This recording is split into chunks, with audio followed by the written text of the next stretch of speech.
Hi! అందరికీ నమస్కారం. నా పేరు సివి రమణ. ఈరోజు క్లాస్‌లో మనము header and footer, page numbers గురించైతే తెలుసుకుంటామండి. ఇందులో మొదటిగా మనము హెడర్ అండ్ ఫుటర్ గురించి తెలుసుకుంటామండి. ఈ హెడర్ అండ్ ఫుటర్ అనేది ఎందుకు ఉపయోగిస్తారంటే, మనము బిల్ బుక్స్ క్రియేట్ చేయడానికి గానీ, లెటర్ హెడ్స్ క్రియేట్ చేయడానికి గానీ, దీన్నైతే యూజ్ చేయటం అనేది జరుగుతాదండి. ఫర్ ఎగ్జాంపుల్ మనము ఏదన్నా ఒక ఎలక్ట్రికల్ షాప్‌కెళ్ళామండి. ఏదన్నా ఒక ప్రోడక్ట్ పర్చేజ్ చేసాం. మనకేమి ఇస్తాడండి? బిల్ ఇస్తాడు. ఆ బిల్ అబ్జర్వ్ చేసినట్టయితే ఆ పేజ్ పై భాగంలో ఉంటది గదండీ! ఆళ్ళ షాప్ పేరు, అడ్రెస్ ఉంటది గదండీ! దాన్నే హెడర్ అంటారు. ఆ బిల్‌లో చివరుంటది గదండీ! అక్కడ ఉన్నటువంటి ఇన్ఫర్మేషన్ ఏమంటారంటే ఫుటర్ అంటారండి. మిడిల్‌లో ఏం జేస్తాడు? మనం ఏదైతే ప్రోడక్ట్ పర్చేజ్ చేసామో దానికి సంబంధించినటువంటి డీటెయిల్స్ అనేటివి ఇవ్వటం అనేది జరుగుతుంది. ఓకేనా? అర్థమైంది గదండీ! ఓకేనా? ఇలాంటి వాటిని క్రియేట్ చేయడానికి ఈ హెడర్ అండ్ ఫుటర్ అనే దాన్ని యూజ్ చేయటం అనేది జరుగుతాదండి. సరే అండి. ఏ విధంగా దీన్ని యూజ్ చేస్తారో చూస్తామండి. ఫస్ట్ ఏం చేయాలంటే మనము ఏ పేపర్ మీదైతే మనము బిల్ బుక్కు క్రియేట్ చేసుకొని ప్రింట్ తీయాలనుకుంటున్నామో, ఫస్టు ఏం జేయాలంటే, ఆ పేపర్‌ని మనం సెట్ చేసుకోవాలండి. దట్ మీన్స్ పేజ్ సెటప్‌లోకెళ్ళేసి ఓకేనా, చుట్టూ మార్జిన్ ఎంత వదిలేసేయాలా, ఏ పేపర్ మీద ప్రింట్ తీసుకోవాలా, దానికి సంబంధించినటువంటి డీటెయిల్స్ అన్నీ ఇచ్చేసేయాలండి. ఇచ్చిన తర్వాత మనం ఏం జేస్తామంటే, ఇన్సర్ట్ మెనూలోకెళ్ళి హెడర్ ఉంది గదండీ! ఈ హెడర్ మీద క్లిక్ చేసినామనుకోండి, ఓకేనా. ఇక్కడ చూడండి మనకు అంటే హెడర్ అంటే ఏంది? పేజీ పై భాగంలో తీసుకునే ఇన్ఫర్మేషన్ హెడర్ అంటారు. ఫుటర్ అంటే పేజీ చివరి భాగంలో మనం తీసుకునే ఇన్ఫర్మేషన్ ఫుటర్ అంటారండి. ఇక్కడ ఒకటి గమనించాలండి. మీరు హెడర్ తీసుకున్న ఫుటర్‌లోకెళ్ళిపోవచ్చు. ఫుటర్ తీసుకున్న హెడర్‌లోకెళ్ళిపోవచ్చండి. సరే ఇప్పుడు నేను హెడర్‌లో క్లిక్ చేసుకున్నా. ఇక్కడ అబ్జర్వ్ చేస్తే కొన్ని రెడీమేడెడ్‌గా ఉన్నాయండి ఇక్కడ. ఓకేనా? ఇక రెడీమేడెడ్‌గా ఉన్నాయి కదండీ! వీటినైనా మనం యూజ్ చేసుకోవచ్చు. చూడండి ఫర్ ఎగ్జాంపుల్ నేను దీన్ని క్లిక్ చేశాను. క్లిక్ చేస్తే ఆటోమేటిక్‌గా మనకేమైపోయిందంటే, మనం ఎక్కడ ఏ డిజైన్ అయితే చూజ్ చేసుకున్నామో ఆ డిజైన్ రావటం అనేది జరిగిందండి. ఆటోమేటిక్‌గా మనకు డిజైన్ అనే ఒక కమాండ్స్ అయితే రావటం అనేది జరిగింది. అర్థమైంది గదండీ! నాకిది వద్దనుకోండి అండు అని ఇచ్చేసేయండి. అండు అని ఇచ్చేసేయండి. క్లోజ్ హెడర్ అండ్ ఫుటర్ అనేది ఇవ్వండి. అర్థమైంది గదండీ! ఏం చేసాం ఇన్సర్ట్ మెనూలోకెళ్ళండి. హెడర్ అండ్ ఫుటర్‌లోకెళ్ళండి. ఇక్కడ రెడీమేడెడ్‌గా కొన్ని ఉంటాయండి. మీకు కావాలంటే వీటిని యూజ్ చేయండి. లేదు నేను ఓన్‌గా ఏదైనా క్రియేట్ చేయాలనుకుంటే ఎడిట్ హెడర్ ఉంటదండి. ఓకేనా? ఈ ఎడిట్ హెడర్ క్లిక్ చేసుకున్నామంటే మనకేమైతదంటే బ్లాంక్‌గా మనకు రావటం అనేది జరుగుతాదండి. ఇక్కడ చూడండి ఎప్పుడైతే మనం తీసుకున్నామో, మనకు డిజైన్ అనేది రావటం జరిగింది. ఇందులో మళ్ళా హెడరు, ఫుటర్ వచ్చిందండి. అంటే హెడర్‌లో మళ్ళా మనం ఏదన్నా గాని ఇక్కడ ఉన్నటువంటి డిజైన్ వాడుకోవాలంటే ఇక్కడ వాడుకోవచ్చండి. మనకు ఆల్రెడీ మనం వద్దనుకునేసి వచ్చినాం. దాన్ని వదిలేసేసేయండి. ఇది ఫుటరు. ఫుటర్‌లోకెళ్ళినప్పుడు చూస్తామండి. Page number. జనరల్‌గా మనము బిల్ తీసుకునేప్పుడు లేదా బిల్స్ ఇచ్చేటప్పుడు పేజ్ నంబర్ ఉంటది గదండీ! ఖచ్చితంగా పేజ్ నంబర్ ఇవ్వాలి గదా! ఓకే. నా పేజ్ నంబర్‌లోకెళ్ళాను. ఇక్కడ చూడండి టాప్ ఆఫ్ పేజ్ అండి. అంటే టాప్ ఆఫ్ పేజ్ అంటే టాప్‌లో పేజీ నంబర్ ఏ ప్లేస్‌లో గావాలా? ఇక్కడ చూడండి ఏ సైడ్ ఉంది ఇది మనకు లెఫ్ట్ సైడ్‌లో ఉంది. ఇది ఇక్కడ చూస్తే మిడిల్‌లో ఉంది. ఇక్కడ చూస్తే రైట్ సైడ్‌లో ఉంది. ఓకేనా? అంటే ఇక్కడ మనకి ఏ విధంగా కావాలంటే ఆ విధమైనటువంటి దాన్ని చూజ్ చేసుకోండి. ఇందులో different different types of models ఉంటాయండి మనకు. ఇక్కడ చూడండి మనకేంది 1 పేజు, ఇటు సైడ్ చూస్తే పేజ్ 1 ఓకేనా? పేజ్ 1 ఆఫ్ 1 ఓకేనా? పేజ్ 1 ఆఫ్ 1 ఇట్లా different different types of models వస్తాయండి ఇందులో. ఇందులో మనం ఏది కావాలంటే దాన్ని చూజ్ చేసుకోవచ్చు. లేదు బాటమ్‌లో కావాలనుకున్నప్పుడు బాటమ్ ఆఫ్ ది పేజ్ తీసుకోండి. ఇందులో సమ్ డిజైన్స్ ఉంటాయండి. నంబర్సు. ఓకేనా?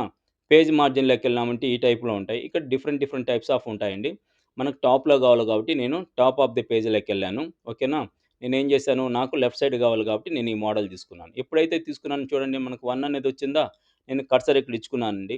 నాకేం కావాలా? డేట్ అండ్ టైమ్ కావాలా తర్వాత. ఇక్కడ చూడండి డేట్ అండ్ టైమ్ ఉంది కదండీ! దీన్ని క్లిక్ చేసుకుంటే ఇప్పుడు డే టు టైమ్‌కి సంబంధించి డిఫరెంట్ డిఫరెంట్ టైప్స్ ఆఫ్ అయితే మనకు మోడల్స్ అవైలబుల్ అయినాయండి. నేను ఇక్కడ ఏం చేశా అంటే దీన్ని సెలెక్ట్ చేసుకొని ఓకే ఇచ్చేసాను.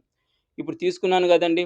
దీన్నేం చేయాలంటే నేను చివరికి లాస్ట్‌కి తీసుకోవాలనుకుంటే కర్సర్ దీని మీద పెట్టేసి కీబోర్డ్‌లో ఉన్నటువంటి స్పేస్ బార్‌ని ప్రెస్ చేస్తారండి. మనకేమైతదంటే ఈ చివరి వరకు తీసుకెళ్ళిపోండి. అర్థమవుతుందా? బై మిస్టేక్ మనకి కిందకేదైనా వచ్చేసిందనుకోండి, కర్సర్ ఉంది గదండీ! ఇక్కడ క్లిక్ చేసి కీబోర్డ్‌లో ఉన్నటువంటి బ్యాక్ స్పేస్ గాని ఇచ్చినామనుకోండి, మళ్ళా ఏమైతదంటే మనకు బ్యాక్ రావటం అనేది జరుగుతది. అర్థమైంది గదండీ! మనం ఏం చేసాం పేజ్ నంబర్ తీసుకున్నాం, డేట్ అండ్ టైమ్ తీసుకున్నాం. తర్వాత మనము ఫర్ ఎగ్జాంపుల్ చూడండి, మన బిల్స్ తీసుకున్నప్పుడు లోగో ఉంటదండి. ఒక కంపెనీకి గాని, లేదా ఒక షాప్‌కి గాని లోగోస్ ఉంటాయి. అలాంటి లోగోస్ ఏదన్నా మనం క్రియేట్ చేయాలనుకున్నప్పుడు ఏం చేస్తామంటే, ఓకేనా, మనము పిక్చర్‌లోకెళ్ళి తీసుకోవచ్చండి. ఓకేనా, కర్సర్ ఈడ పెట్టండి. నేను 1 కాడ పెట్టాను. నాకు 1 పైన కావాలండి. ఏది లోగో అనేది. ఓకేనా, 1కి ఇవతల పెట్టేసి కీబోర్డ్‌లో ఎంటర్ బటన్ క్లిక్ చేసుకోండి. కిందకొచ్చింది కదండీ! ఒక లైన్ కిందకెళ్ళిపోయింది. నేను కర్సర్ అయితే పై లైన్‌లో క్లిక్ చేసుకున్నాను. ఇప్పుడు పిక్చర్‌లోకెళ్తానండి. పిక్చర్‌లోకెళ్ళి మన కంపెనీకి సంబంధించినటువంటి లోగోసు ఏ ప్లేస్‌లో అయితే ఉన్నాయో, ఆ ప్లేస్‌లోకెళ్ళి చూజ్ చేసుకోండి. ఫర్ ఎగ్జాంపుల్ నేనిక్కడ కార్ అనేది లోగో అనుకోండి. నేను సెలెక్ట్ చేసుకున్నా. ఇన్సర్ట్ అని ఇచ్చాను. ఇస్తాను చూడండి చాలా పెద్దదొచ్చేసిందండి. మనకింత అవసరం లేదు. చాలా చిన్నది కావాలి కాబట్టి మీకు ఆల్రెడీ చెప్పానండి. ఏదన్నా ఒక పిక్చర్‌ని సైజ్ తగ్గించుకోవాలంటే ఏం చేయాలా? బోత్ సైడ్ ఈక్వల్‌గా తగ్గాలంటే కీబోర్డ్‌లో షిఫ్ట్ బటన్ పట్టుకొని ఏదన్నా కార్నర్‌లో డ్రాగ్ చేయండి. పైకి తీసుకొని చిన్నదిగా అయిపోతదండి ఈ విధంగా. ఓకేనా? ఆల్రెడీ మనం దీని గురించైతే డిస్కస్ చేసామండి. ఈ విధంగా తీసుకున్నాను. ఓకేనా? అర్థమైంది గదండీ! తర్వాత మళ్ళా డిజైన్‌లోకెళ్ళాను నేను. ఇక్కడ క్లిప్ ఆర్ట్. క్లిప్ ఆర్ట్ అంటే చెప్పాను గదండీ ఆల్రెడీ మనము ఏదన్నా మనకు కార్టూన్ రూపంలో ఉన్నటువంటి ఇమేజెస్ ఏదైనా కావాలంటే తీసుకోవచ్చండి. ఇన్ కేస్ నేను గాని ఓకేనా? మన బిల్‌లో అలాంటిది ఒక ఇమేజ్ తీసుకోవాలనుకుంటున్నాను. ఓకేనా? క్లిప్ ఆర్ట్‌లోకెళ్ళండి. క్లిప్ ఆర్ట్‌లోకెళ్ళిన తర్వాత ఇక్కడ చూడండి ఆర్గనైజ్డ్ క్లిప్స్ ఉన్నాయి గదండీ! ఆర్గనైజ్డ్ క్లిప్స్ మీద క్లిక్ చేసుకోండి. ఓకేనా? ఆఫీస్ కలెక్షన్స్ వస్తాయి. క్లిక్ చేసుకోండి. దీని గురించయితే ఆల్రెడీ డిస్కస్ చేసామండి మనం లాస్ట్ క్లాస్‌లో. ఇక్కడ గ్రూప్ వైస్ ఉంటాయండి. మనకి ఏది కావాలంటే దాన్ని తీసుకోవచ్చు మనం ఈడ. సరే అండి. నేను ఈ ఇమేజ్ తీసుకుంటున్నాను. మౌస్ రైట్ బటన్ క్లిక్ చేసుకొని ఏం చేయాలి దీన్ని కాపీ అని ఇచ్చాను. దీన్ని క్లోజ్ చేసేయండి. ఓకేనా? రైట్ బటన్ క్లిక్ చేసుకోండి. పేస్ట్ అనివ్వండి. వచ్చింది కదండీ! దీన్ని గాని ఏం చేయాలి పిక్చర్‌ని ఈ కార్ ఉంది కదండీ ఇమేజు. ఓకేనా? ఆ సైజ్‌కైతే మనం దాన్ని తీసుకొచ్చుకోవాలండి. అట్ట చేయాలంటే ఏం చేస్తాం మనము, కీబోర్డ్‌లో ఉన్నటువంటి షిఫ్ట్ బటన్ పట్టుకొనేసి, ఈ కార్నర్‌లో పట్టుకొని నేనేం చేశాను, రెడ్యూస్ చేసుకుంటా వచ్చాను. ఓకేనా? వదిలేసాను. అర్థమైంది గదండీ! ఇప్పుడు ఈ రెండిటి మధ్యలో నాకేం గావాలంటే, నేమ్ రావాలా. కంపెనీ నేమ్ అనుకోండి. మన కీబోర్డ్‌లో యారోస్ ఉంటాయి గదండీ! Left arrow, right arrow, down arrow, up arrow అని. ఓకేనా? నేనేం చేశా అంటే యారోస్ యూజ్ చేసుకునేసి మిడిల్‌లోకైతే వచ్చానండి. ఏది కార్ ఇమేజ్‌కి ఓకేనా? కంప్యూటర్ ఇమేజ్‌కి మధ్యలోకైతే రావటం జరిగింది. ఇక్కడ మనం ఏం చేయొచ్చంటే ఓకేనా? మనమైతే నేమ్ అయితే టైప్ చేసుకోవచ్చండి. ఇక్కడ నేను ఒక నేమ్ టైప్ చేస్తానండి. ఎస్‌వియుఎన్‌ఐ క్యూయూఈ యూనిక్ COMPUTERS కంప్యూటర్స్ అని ఇచ్చాను. ఎక్కడుందంటే KODUR కోడూర్ అని ఇచ్చానండి. అర్థమైంది కదండీ!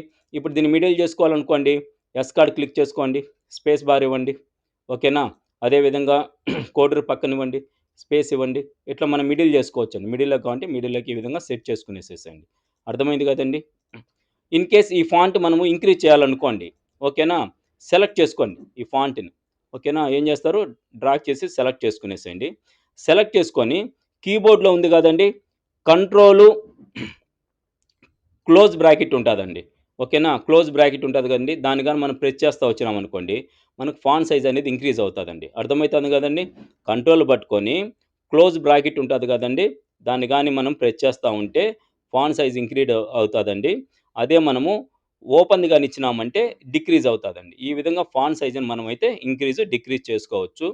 సైజ్ బోల్డ్‌గా గావాలనుకోండి. ఓకేనా? కొంచెం లావుగా గావాలంటే ఏం చేయాలి మనము? కీబోర్డ్‌లో ఉన్నటువంటి కంట్రోల్ బటన్ పట్టుకొని బీ మీద క్లిక్ చేసినామంటే ఏమైతది మనకు బోల్డ్‌గా అవుతది. అదే దీనికి అండర్‌లైన్ కావాలనుకోండి. కంట్రోల్ పట్టుకొని యూ అని ఇవ్వండి. యూ అని ఇస్తే అండర్‌లైన్ రావటం అనేది జరుగుతదండి. అర్థమైంది కదండీ! ఈ విధంగా అయితే మనం షార్ట్‌కట్ ఉపయోగించి గాని ఫాంట్ సైజ్ పెంచుకోవాలన్నా, ఫాంట్ బోల్డ్‌గా చేసుకోవాలన్నా, అండర్‌లైన్ చేసుకోవాలన్నా, ఇటాలిక్ చేసుకోవాలన్నా మనం చేయొచ్చండి. అర్థమైంది గదా! ఓకేనా? ఇప్పుడు చూడండి. ఇప్పుడు మనం ఏం చేసాము? ఇక్కడ ఫస్ట్ పేజ్ నంబర్ తీసుకున్నాం, డేట్ తీసుకున్నాం, పిక్చర్ తీసుకున్నాం, క్లిప్ ఆర్ట్ తీసుకున్నాం.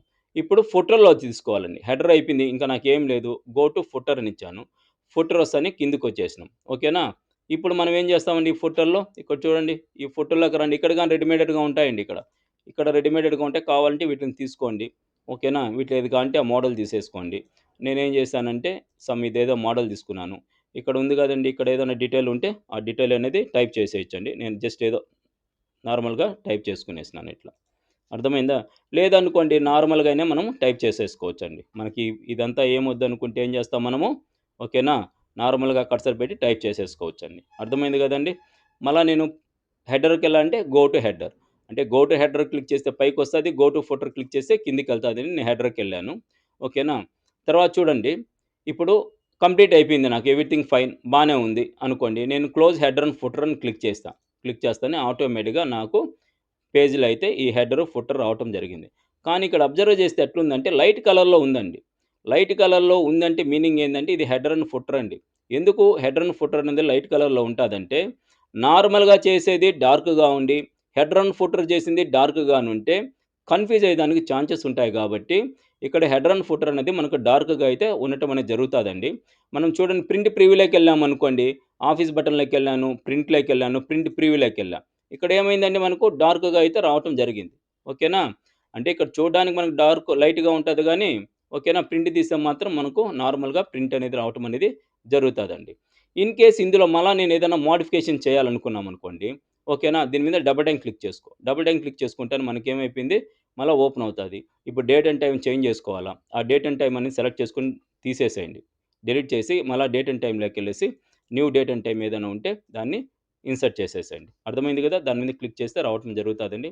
ఏదైనా సెట్టింగ్ ఉంటే సెట్ చేసుకునేసేసేయండి. అర్థమైంది గదండీ! ఓకేనా? ఇప్పుడు చూడండి మళ్ళా నేను క్లోజ్ హెడర్ అండ్ ఫుటర్ ఇచ్చాను. ఇక్కడ డేటా తీసుకుంటాను నేను. ఓకేనా? ఇక్కడ ఏం చేస్తున్నాను సమ్ డేటా తీసుకుంటున్నానండి. ఓకే అండి. మనం డేటా తీసుకున్నాం. తిరిగి మళ్ళా ఏం చేసినాము, హెడర్‌లో ఉంది కదా! డబుల్ టైమ్ క్లిక్ చేసుకుంటే మళ్ళా యాక్టివేట్ అయిందండి. ఇక్కడ చూడండి షో డాక్యుమెంట్ టెక్స్ట్ అని ఉంది. షో డాక్యుమెంట్ టెక్స్ట్ అంటే ఈ టెక్స్ట్ మనం ఉంది కదండీ! ఇక్కడ చేసాం కదా! ఈ టెక్స్ట్ ఉంటే మనకి ఏ విధంగా కనిపిస్తాంది? ఒకవేళ టెక్స్ట్ లేకుండా ఉంటే మనకు బిల్ అనేది ఏ విధంగా కనిపిస్తాంది? మనం చూడాలనుకోండి. షో డాక్యుమెంట్ టెక్స్ట్ తీసేయండి. ఓకేనా? ఏమైపోయింది? ఓకేనా? టెక్స్ట్ లేకుండా ఉంటే మనకి ఏ విధంగా కనిపిస్తాందో మనం చూడొచ్చండి బిల్ అనేది. ఒకేళ షో డాక్యుమెంట్ టెక్స్ట్‌ని ఇస్తే మనకి ఏ విధంగా కనిపిస్తుంది ఇక్కడ చూడొచ్చండి మనం. అదే విధంగా ఇక్కడ చూడండి. ఇక్కడ ఈ స్పేస్ ఉంది గదండీ ఇక్కడ. ఓకేనా? హెడర్ ఫ్రమ్ టాప్ ఓకేనా? ఇక్కడ చాలా స్పేస్ ఉందండి ఇక్కడ పైన గ్యాప్. ఎంతుంది? 1.6 సెంటీమీటర్స్ ఉంది. ఈ గ్యాప్‌ని తగ్గియాలనుకోండి మనము. ఇక్కడికెళ్ళేసి దీన్ని తగ్గించుకుంటారండి. ఓకేనా? నేనేం చేశానంటే 0.5 సెంటీమీటర్స్ ఇచ్చానండి. అదే విధంగా ఫుటర్‌లో గాని మనం ఏం చేస్తాం బాటమ్‌లోకెళ్తామండి. బాటమ్ మీన్స్ ఫుటర్‌లోకెళ్తాం. గో టు ఫుటర్ అని ఇవ్వండి. ఇక్కడ చూడండి ఓకేనా. ఫుటర్ ఫ్రమ్ ద బాటమ్ ఉంది గదా! ఇక్కడ ఎంతుంది మనకు చాలా ఉందండి. ఎంతుంది గ్యాప్ అంటే 1.6 సెంటీమీటర్స్ ఉంది. నేనేం చేశాను దాన్ని 0.5 సెంటీమీటర్స్‌కి ఇచ్చి క్లోజ్ చేసేసానండి. అర్థమైంది గదండీ! ఈ విధంగా అయితే మనం హెడర్ అండ్ ఫుటర్ అనే దాన్ని యూజ్ చేసేయొచ్చు. ఓకేనా. అయితే మనకు ఈ హెడర్ అండ్ ఫుటర్ అనేది వద్దనుకోండి. ఓకేనా. మనం హెడర్ ప్లేస్‌లోకెళ్ళండి. డబుల్ టైమ్ క్లిక్ చేసుకోండి. ఓకేనా. Control A means select all. Select చేసుకున్నామండి. కీబోర్డ్‌లో డిలీట్ బటన్ క్లిక్ చేసేయండి. అర్థమైంది గదండీ! తర్వాత ఫుటర్‌కి రండి. ఓకేనా. ఏం చేసాం మనం ఇక్కడ గో టు ఫుటర్‌కెళ్ళాము. ఓకేనా. ఫుటర్ వచ్చింది కదండీ! ఇక్కడ ఏం చేసాము కంట్రోల్ ఏ మీన్స్ సెలెక్ట్ చేసుకున్నాము. సెలెక్ట్ ఆల్ అయింది. డిలీట్ ఇచ్చేసాను. అర్థమైంది కదండీ! ఓకేనా. ఇప్పుడు క్లోజ్ హెడర్ అండ్ ఫుటర్ ఉంది కదండీ! ఈడ ఇచ్చినామంటే ఆటోమేటిక్‌గా మనకు హెడర్ అండ్ ఫుటర్ అనేది ఆటోమేటిక్‌గా డిలీట్ అయిపోవటం అనేది జరుగుతుందండి. అర్థమైంది కదండీ! నెక్స్ట్ టాపిక్ వచ్చి పేజీ నంబర్ అండి. ఈ పేజీ నంబర్ అనే కమాండ్ ఎందుకు ఉపయోగపడుతుందంటే, మనము తీసుకున్నటువంటి పేజెస్‌కి నంబరింగ్ అనేది ఇవ్వడానికైతే దీన్నైతే యూజ్ చేయడం అనేది జరుగుతాదండి. ఈ పేజీ నంబర్ అనేది ఏ విధంగా ఇవ్వచ్చంటే, టాప్ ఆఫ్ ది పేజ్‌లో గాని, బాటమ్ ఆఫ్ ది పేజ్ గాని, అంటే టాప్ అంటే పేజీ పై భాగంలో గాని, పేజీ చివరి భాగంలో గాని, పేజీ మార్జిన్ అండి. పేజీ మార్జిన్ అంటే ఇక్కడ చూడండి, మనకు టాప్‌లో లెఫ్ట్‌లో కావాలా, రైట్‌లో కావాలా పేజీ నంబర్ అనేది. ఓకేనా. ఈ టైప్‌లో. అదే విధంగా బాటమ్‌లో మనకు లెఫ్ట్‌లో కావాలా, రైట్‌లో కావాలా పేజీ నంబర్ అనేది. ఈ విధంగా ఉంటాయండి. Different different types of models ఉంటాయండి. నేనైతే టాప్‌లో వచ్చేసి మిడిల్‌లో తీసుకుంటానండి. ఈ మోడల్ తీసుకుంటున్నాను. ఎప్పుడైతే నేను ఇచ్చానో ఆటోమేటిక్‌గా మనకు నంబర్ అనేది రావటం అనేది జరిగిందండి. ఇక్కడ చూడండి నంబర్‌తో పాటు డిజైన్ వచ్చిందండి. ఇది ఎందుకు వాడినాం మనం ఇంతకుముందు హెడర్ అండ్ ఫుటర్ ఉంది కదండీ! హెడర్‌లో, ఫుటర్‌లో వాడినాం కదండీ! అదే ఇక్కడ వస్తాది. బట్ మనకు కావాల్సింది ఇక్కడ పేజీ నంబర్ అండి. మన హెడర్ అండ్ ఫుటర్ వద్దు. పేజీ నంబర్ తీసుకున్నప్పుడు ఇది గాని వస్తాదండి. మనకేం చేస్తామంటే పేజీ నంబర్ తీసుకొని క్లోజ్ హెడర్ అండ్ ఫుటర్ ఇచ్చేసినామంటే సరిపోద్దండి. ఆటోమేటిక్‌గా మనకు పేజీ నంబర్ అనేది రావటం జరుగుతాదండి. నెక్స్ట్ పేజీకి చూడండి నేను ఇంకొక పేజ్ తీసుకుంటున్నాను. ఇంకో పేజ్‌ని ఏ విధంగా షార్ట్‌కట్‌లో తీసుకుంటాం మనం కీబోర్డ్‌లో కంట్రోల్ పట్టుకొని ఎంటర్ బటన్ గాని ప్రెస్ చేసినామంటే ఆటోమేటిక్‌గా పేజ్ అనేది షార్ట్‌కట్‌లో క్రియేట్ అవుతాదండి. చూడండి నేను ఎప్పుడైతే పేజ్ తీసుకున్నానో సెకండ్ పేజ్ వచ్చిందా? అదే విధంగా ఎంటర్ అని ఇచ్చాను థర్డ్ పేజ్. కంట్రోల్ పట్టుకొని ఎంటర్ ఇస్తా వచ్చామనుకోండి కీబోర్డ్‌లో మనకైతే పేజెస్ క్రియేట్ అవుతాయండి. ఆటోమేటిక్‌గా మనకేమైతదంటే నంబర్ గాని ఆటోమేటిక్‌గా రావటం అనేది జరుగుతాదండి. అర్థమైంది గదండీ! ఈ విధంగా అయితే మనం పేజీ నంబర్ అనేదాన్ని మనం ఇవ్వచ్చండి. ఓకేనా? ఇన్ కేస్ మనకు ఈ పేజీ నంబర్ అనేది ఈ మోడల్ కాకుండా వేరే మోడల్ ఏదైనా కావాలనుకోండి. ఓకేనా? అప్పుడు మనం ఏం చేస్తామంటే తిరిగి ఇన్సర్ట్ మెనూలోకెళ్ళండి. ఓకేనా? పేజీ నంబర్‌లోకెళ్ళి ఫార్మాట్ పేజీ నంబర్ చూడండి ఇక్కడ ఉంది గదా! ఫార్మాట్ పేజీ నంబర్‌లోకెళ్ళండి. ఇక్కడ చూడండి మోడల్స్ ఉన్నాయండి మనకు. నంబర్ ఫార్మాట్ ఉంది గదా! 1, 2, 3లు కాకుండా నాకు స్మాల్ ఆల్ఫాబెట్స్ గాని, క్యాప్స్ ఆల్ఫాబెట్స్ గాని స్మాల్ రోమన్స్ గాని, క్యాప్స్ రోమన్స్ గాని ఏది కావాలంటే అది ఇస్తామండి. నేను క్యాప్స్ ఆల్ఫాబెట్స్ తీసుకున్నాను. తీసుకొని ఓకేనిస్తే ఆటోమేటిక్‌గా చూడండి మనకేమైపోయింది ఇక్కడ ఓకేనా? ఆల్ఫాబెట్స్ అనేటివి రావటం అనేది జరిగింది. ఓకేనా? అర్థమైందా? చూడండి ఏ అని వచ్చింది నెక్స్ట్ పేజ్‌లో. మనకు బి అని రావటం అనేది జరిగింది. అంటే ఈ విధంగా ఏం చేస్తాం? పేజీ నంబరింగ్ అనేది మనం చేంజ్ చేసుకోవాలనుకున్నప్పుడు ఓకేనా? పేజీ నంబర్‌లోకి రాండి. ఫార్మాట్ పేజ్ నంబర్‌లోకెళ్ళండి. ఇక్కడ different different types of models ఉంటాయండి. చూజ్ చేసుకునేసి ఓకే ఇచ్చేసేయండి. ఆటోమేటిక్‌గా మనకైతే ఆ మోడల్ రావటం అనేది జరుగుతదండి. ఇంకొకటేందంటే ఫర్ ఎగ్జాంపుల్ నేను 4 పేజెస్ ఆల్రెడీ ప్రింట్ తీసేసుకున్నా అండి. అర్థమైతుంది గదండీ! 4 పేజెస్ ఆల్రెడీ నేను ప్రింట్ అయితే తీసేసుకున్నాను. నాకు నంబరింగ్ ఎక్కడి నుంచి గావాలిప్పుడు? ఫిఫ్త్ పేజ్ నుంచి గావాల. బట్ ఇక్కడ ఏముందండి? ఫస్ట్ పేజ్ నుంచి ఉంది గదా! ఓకేనా? అప్పుడు మనం ఏం జేస్తామంటే పేజీ నంబర్‌లోకి బోండి. ఫార్మాట్ పేజీ నంబర్‌లోకెళ్ళి ఇక్కడ చూడండి. ఇక్కడ ఏముంది మనకు continuous from the previous section ఉంది గదా! ఇది సెలెక్ట్ అయింది అది బ్లూ కలర్‌లో. అంటే మనకు 1 నుంచి స్టార్ట్ అవుతదండి. లేదు నాకు 5 నంబర్ నుంచి కావాలనుకోండి. స్టార్ట్ అట్ అని ఇచ్చేసి ఇక్కడ మనకి ఏ నంబర్ అయితే కావాలనుకుంటున్నావో ఆ నంబర్ ఇచ్చి ఓకే ఇచ్చేయండి. ఆటోమేటిక్‌గా మనకు ఏమైతదంటే స్టార్టింగ్ 5 నుంచి అయితే రావటం అనేది జరుగుతదండి. అర్థమైంది కదండీ! 5, 6 అనేది రావటం అనేది జరుగుతదండి. అంటే ప్రీవియస్‌గా నేను 1, 2, 3, 4 పేజెస్ అనేటివి నేను తీసేసుకున్నాను. నాకు 5 నంబర్ నుంచి కావాలనుకున్నప్పుడైతే ఈ విధంగా అయితే యూజ్ చేయటం అనేది జరుగుతదండి. ఇన్ కేస్ నాకు పేజ్ నంబరే వద్దనుకుంటే రిమూవ్ పేజ్ నంబర్ ఇచ్చినామంటే ఆటోమేటిక్‌గా ఏమైతదంటే మనకు పేజ్ నంబర్ అనేది రిమూవ్ అయిపోవటం అనేది జరుగుతదండి. అర్థమైంది గదండీ! మీలో ఎవరైనా ఈ వీడియో కంటే ముందు వీడియోలు చూడనట్లయితే వాటికి సంబంధించినటువంటి లింక్స్‌ను డిస్క్రిప్షన్‌లో అయితే ఇవ్వటం జరిగింది. మీరు ఒకసారి ఆ వీడియోలు చూసినట్లయితే వీటిల మీద మంచి నాలెడ్జ్ అయితే వస్తుందండి. ఈ వీడియో మీకు నచ్చినట్లయితే లైక్ చేయండి. మీ తోటి వారికి ఉపయోగపడుతుందంటే షేర్ చేయండి. ఈ వీడియో గురించి ఏదైనా చెప్పదలుచుకుంటే కామెంట్ రూపంలో తెలియజేయండి. నా వీడియోలు ఎప్పటికప్పుడు మీకు చేరాలి అంటే సబ్స్క్రైబ్ చేయండి. Thank you.